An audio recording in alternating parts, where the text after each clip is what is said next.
অশিক্ষিত ছোট লোক, তুই আমার গাড়ি নিচে ঝাঁপ দিলি কেন? তুই আমার গাড়ির দাম জানিস? আপনি যে আমার উপর গাড়ি উঠাই দিচ্ছেন। আমার গাড়ি যদি কিছু হয়েছে তো আমি কি করতাম? খালা, জি ম্যাডাম, এই ড্রেসটা একটু আয়রন করে দাও। হ্যাঁ বেবি বলো, আজকে 8টার মধ্যে আমি চলে আসবো। মোহনা, তুমি নাকি একটু পার্টিতে যাবে? হ্যাঁ বাবা। খালা, ড্রেসটা নিয়ে আসো, বের হবো। আমার এত শখের ড্রেস, আজকে তোকে আমি মেরে ফেলবো। এই ছোট লোকের বাচ্চা, তোর মাকে নিয়ে বের হ।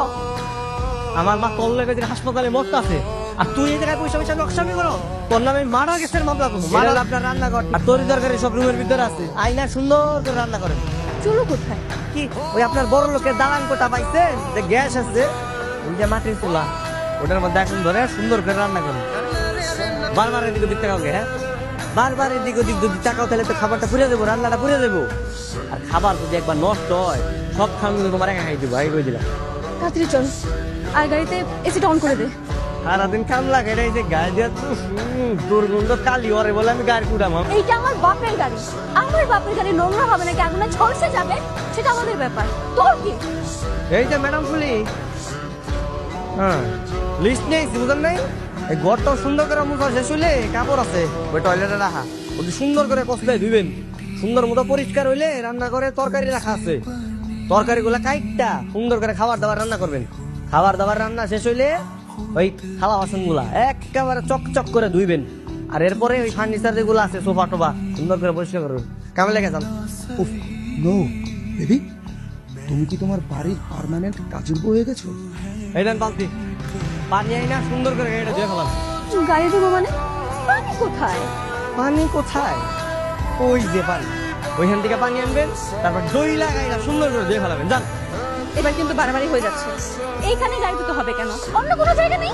এই শুনেন, আপনার বাপে সবসময় ওখান থেকে পানি এনে আবার গাড়ি ধুইতে কইতো, আর আমি ওখান থেকে পানি এনে গাড়ি দিতাম, আর আজকে আপনারও যাইতে বাপ তো একটা কিপটা এলে আমার এলে আনিয়ে দেবে। খবরদার, আমার বাপকে কিপটা বলবি না।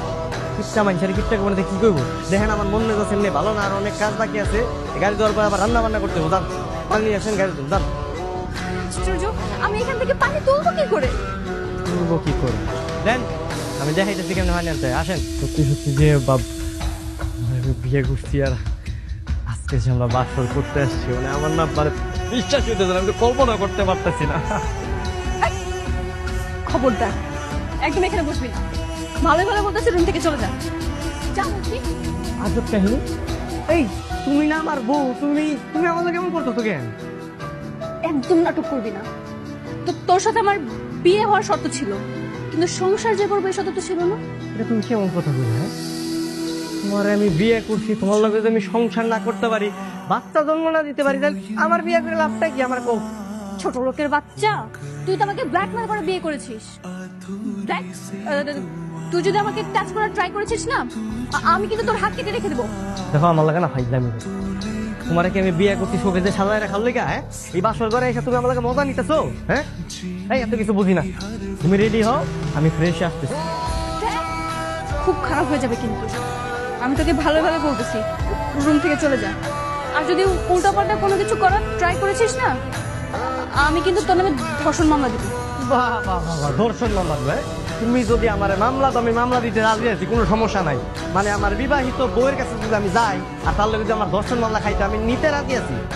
কিন্তু একটা জিনিস মাথায় রেখো, হ্যাঁ ধর্ষণ মামলা চাইতে অ্যাটেম্প টু মার্ডারের মামলা কিন্তু আরো বেশি ভয়ঙ্কর।